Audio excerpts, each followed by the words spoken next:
여러분은 잘생긴 사람이나 아름다운 여성을 보면 어떻게 생각하시나요? 자꾸만 눈이 가고 본인도 모르게 입꼬리가 올라가는 등 보기만 해도 기분이 좋아질 겁니다. 이러한 반응은 지극히 정상적인 반응이지만 이걸 넘어서 최근에는 전 세계적으로 외모 지상주의가 유행처럼 번지고 있습니다.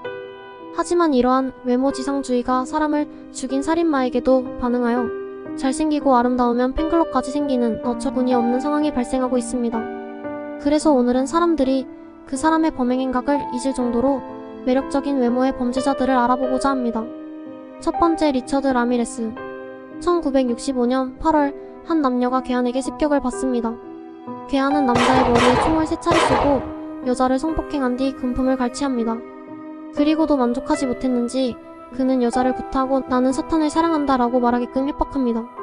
그는 한참이나 그녀에게 가학행위를 한 뒤 나이트 스토커가 왔다 갔다고 전해라 라는 말을 남긴 뒤 피해자들의 차를 훔쳐 떠납니다. 이러한 기괴한 범행을 저지른 범인이 리처드 라미레스라는 남자입니다. 그는 멕시코계 미국인으로 키가 185cm에 훤칠했으며 각진 턱에 뚜렷한 이목구비를 가진 미남이었습니다. 그의 범행은 멀쩡한 외모와 달리 잔혹하고 엽기적이었는데요. 그는 대상을 가리지 않고 범행을 저질렀는데 80대 여성을 성폭행하거나 자녀들이 보는 앞에서 어머니를 고문하는 등 많은 만행을 저지릅니다. 그는 결국 버스 터미널에서 시민들에게 발견되어 집단 구타를 당하다가 때마침 도착한 경찰들에 의해 겨우 체포됩니다. 그 후 14개월에 걸쳐 진행된 재판은 방송을 타고 세상에 뻗어나갔고 그의 잘생긴 외모에 매료된 여성들이 그의 재판을 방청하려고 몰렸다고 합니다. 이를 의식했는지 그는 선글라스를 쓰고 다니거나 방청석에 손짓을 하며 미소를 짓는 등 전혀 죄를 뉘우치는 기색을 보이지 않았다 합니다. 그리고 그는 사형을 선고받았지만 2013년 림프종 합병증으로 지옥으로 오게 되었습니다. 여담이지만 그의 잘생긴 외모에 그의 결백을 주장하며 그와 결혼한 이도 있었다네요. 두 번째, 카메론 헤린. 2018년 5월 23일 플로리다 주 템파의 한 도로에서 광란을 질주를 하던 두 차량이 있었습니다. 그 두 차량은 일명 드래그 레이싱이라는 자동차 경주를 사람들이 다니는 일반 도로에서 진행하던 중이었습니다. 심지어 이 두 차량에는 갓 학교를 졸업한 10대들이 타고 있었으니 경쟁심은 극에 달했을 겁니다. 그러던 와중 시속 164km로 달리던 포드사의 머스탱이 결국 갑자기 도로에 나타난 유모차를 끌던 여성을 피하지 못하고 말았습니다. 그 사고로 유모차를 끌던 엄마인 제시카 레이싱어가 그 자리에서 즉사하고 겨우 목숨을 건진 유모차에 타고 있던 딸은 병원에 입원했지만 결국 다음날 사망하고 맙니다. 그는 그 자리에서 망연자실하며 친구들과 서 있다가 경찰에게 체포당합니다.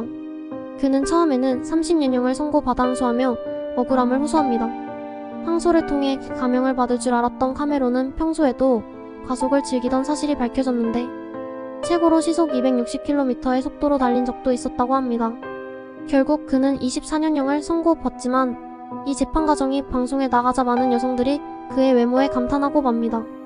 그녀들은 그의 팬이 되어 팬카페를 만들고 SNS에서 그를 찬양하기 시작했는데 심지어 이런 말도 했다고 합니다. 감옥에 들어가기에는 아까운 외모이다. 카메론에게 한 번 더 기회를 줘라. 24년형은 너무했다. 모든 게 얼굴로 용서할 수 있다. 현재까지도 그의 외모를 찬양하는 이들은 그의 자유를 주장하여 피해자의 유가족들은 여전히 고통받고 있다 합니다. 세 번째, 카를로스 로블레도 푸치. 1970년대 엔젤이라 불리던 한 잘생긴 소년이 알려집니다. 마치 지금 시대의 아이돌을 해도 잘 될 것 같은 외모의 그는 로블레도 푸치 연쇄살인범이었습니다. 엔젤이라 불리던 이 악마의 범행은 그가 16살이 되던 해에 자신의 친구 호르헤와 클럽을 터는 걸로 시작됩니다. 그들은 클럽 직원과 사장을 총으로 살해했으며 클럽 안에 있던 750만원 가량을 훔쳐 달아납니다. 첫 번째 범행이 체포되지 않고 성공하자 그들은 자신감이라는 날개를 달고 다음 범행을 저지릅니다. 당시 상류층이 살던 구역의 벤츠 매장을 털기로 결정하는데요.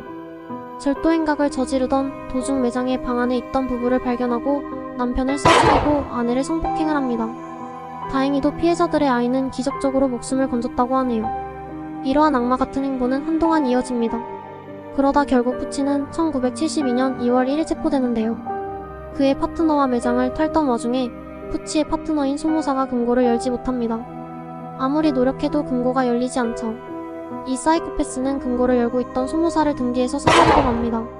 이후 푸치는 경찰이 소모사의 시체를 통해 자신의 흔적이 드러나는 게 싫었는지 소모사의 얼굴과 지문을 토치로 태워버리는 끔찍한 짓을 저지르는데요. 하지만 그가 잊고 있던 한 가지 사실, 푸치의 신분증이 소모사의 옷 속에 있었던 겁니다.